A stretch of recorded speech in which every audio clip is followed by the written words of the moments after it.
What's up, bro? Ça fait longtemps, hein, pas vrai? Bienvenue au Simple Podcast, le podcast qui sort tous les lundis, un lundi sur deux. En tout cas, disons que ça sort le lundi. Aujourd'hui, qu'est-ce qu'un caméo? Vous avez peut-être déjà entendu ce terme, notamment au cinéma, et le cas le plus célèbre est sans doute d'ailleurs celui de Stan Lee, un des plus célèbres auteurs et éditeurs de comics, créateur notamment de Spider-Man, Hulk, Daredevil, Iron Man, les Avengers, les 4 Fantastiques, etc. Et qui apparaît jusqu'à sa mort dans quasiment toutes les créations cinématographiques Marvel, mais même en dehors de l'univers Marvel, et puis même après sa mort, avec des clins d'œil, des références, évidemment il ne joue plus dedans, hein, voilà. Donc à première vue, un caméo, c'est un terme qu'on emprunterait à l'anglais, et qui signifierait faire une apparition. Faire un caméo, c'est apparaître furtivement, comme en un clin d'œil aux spectateurs et aux spectatrices avertis, le signe de la malice de la main créatrice, un petit bonus pour l'œil attentif, une des clauses implicites du fanservice, etc. Par exemple, vous avez peut-être entendu parler de ça récemment, mais saviez-vous que Trump a fait un caméo dans Maman j'ai raté l'avion 2 ? Oui, même que le réseau CBC a fait supprimer ce passage du film pendant les diffusions au moment de l'acquisition des droits du film. Un caméo, généralement, ça ne dure que quelques secondes à peine, et ça n'est gardé au montage et ça n'a d'intérêt que parce que l'individu est connu dans la vraie vie, hors du champ de la fiction. Un dernier exemple qui me fait bien rire,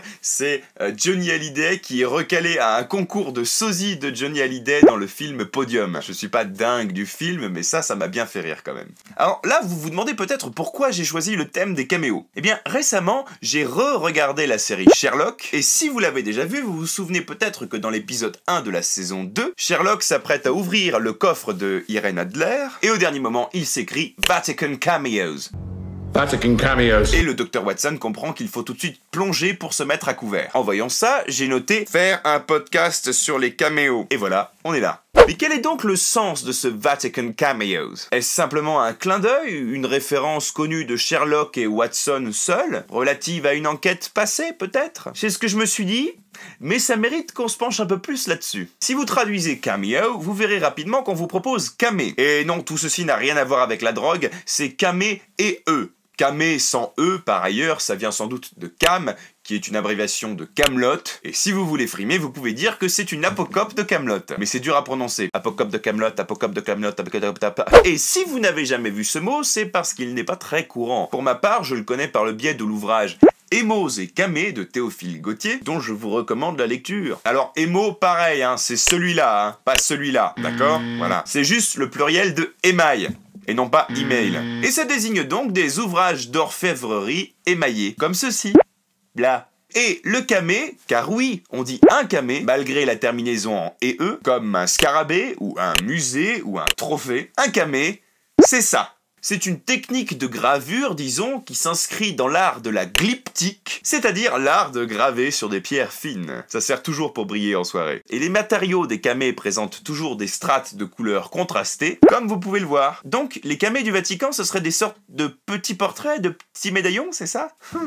Alors, pourquoi ça servirait de code à Sherlock et Watson? Et surtout, quel est le lien entre le sens actuel du caméo et les camés du 15e siècle et plus? La réponse se trouve sans doute dans un chaînon intermédiaire. Par ailleurs, à noter que l'anglais cameo viendrait vraisemblablement du français camailleux. Et ce qui est intéressant, c'est qu'aujourd'hui, un camailleux, c'est une peinture dans des tons d'une même couleur, quasiment un nuancier, quoi, disons. Alors qu'au départ, c'est le contraire, c'est vraiment l'idée de contraste qui prédomine. Comme dans les camés. À noter également qu'on peut parler de caméo littéraire. Ainsi, beaucoup des personnages de la comédie humaine de Balzac font de brèves apparitions dans des romans dont ils ne sont pas les personnages principaux, loin de là. Le personnage principal du roman A va faire un caméo dans le roman B par exemple, voilà. Ils sont là pour étayer un univers dont la crédibilité repose sur une coexistence formant un véritable réseau de personnages. Ça fonctionne un peu comme la mémoire en fait. Plus vous allez associer un mot par exemple que vous voulez retenir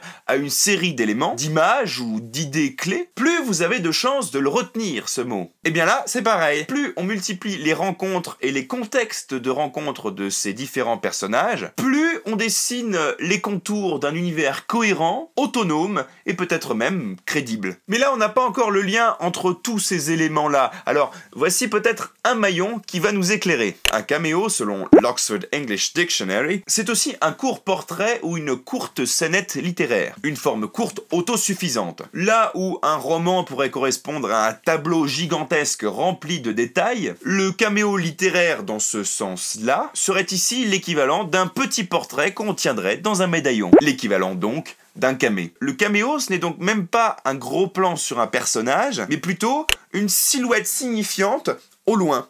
D'ailleurs, en 1920, dans le milieu anglophone, a cameo, ça a encore un autre sens, c'est-à-dire c'est un personnage d'arrière-plan, quasi un figurant qui se détache pourtant légèrement de la foule. Et justement, dans l'univers francophone du cinéma, on appelle ça une silhouette. Mettons vous êtes comédien ou comédienne. Si vous apparaissez dans une scène de bar dans le fond et qu'on voit votre coude, le coude bar, dans ces cas-là, vous êtes plutôt figurant ou figurante. Mais si vous êtes serveur ou serveuse et que vous échangez 3 phrases avec l'actrice principale puis qu'on ne vous revoit plus, dans ces cas-là, vous êtes une silhouette et ce n'est pas le même contrat. Et aujourd'hui, ça, dans ce contexte-là, on appellerait plus ça un caméo, et même chez les anglophones, ce sens-là de caméo n'existe plus. Le mot caméo a changé de nature. Mais en 1920, donc, un caméo, c'était ça. Petit récapitulatif, donc, au XIIIe siècle, camailleux, 1851, le caméo désigne un court portrait littéraire, et en 1928, ça désigne un petit rôle ou un personnage de second plan qui se détache pourtant des figures mineures. Enfin, aujourd'hui, ça désigne l'apparition, clin d'œil d'une personnalité liée ou non à la création de l'œuvre dont il est question. Et donc, maintenant qu'on sait tout ça, pourquoi les Vatican Cameos de Sherlock Holmes? Alors déjà, il faut savoir que ça n'est pas une création de la série. Déjà, dans Le Chien des Baskerville, qui est peut-être le livre le plus connu des aventures de Sherlock Holmes,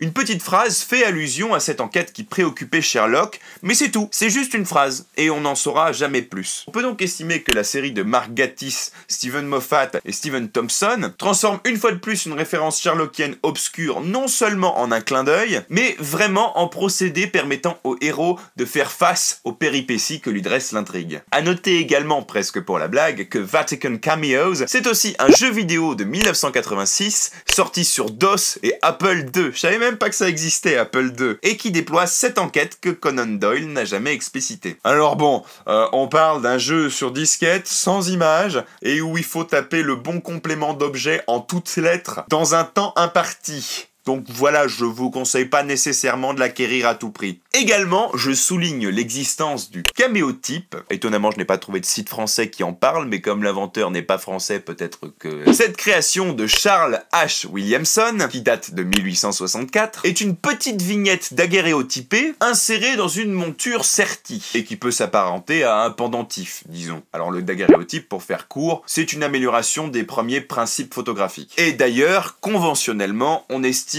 que la date de création de la photographie, la date de son invention, disons, serait le 7 janvier 1839, jour où Daguerre présente son invention à l'Académie des Sciences. Donc voilà, on referme cette parenthèse. Revenons au camé du Vatican. Et encore une fois, je parle de ça, hein. J'ai trouvé sur plusieurs sites l'hypothèse qui consiste à dire que Vatican Cameos servait de signal dans les bases militaires britanniques pendant la Seconde Guerre mondiale, lorsque des civils s'introduisaient armés dans la dite base afin que tout le monde se mette à couvert. Alors bon, déjà d'une part, ça me paraît plutôt peu plausible, disons. Et cette théorie, si jamais on y croit, implique donc que Sherlock et Watson ne se sont pas mis d'accord sur ce terme au préalable, ou même n'ont pas une expérience commune autour de ce terme, disons, mais que le cerveau brillant de Sherlock trouve en une fraction de seconde une solution pour que Watson seul comprenne l'allusion et non pas leur mystérieux agresseur. Mais bon, je n'ai rien trouvé pour étayer cette théorie plutôt répandue sur internet, donc bon,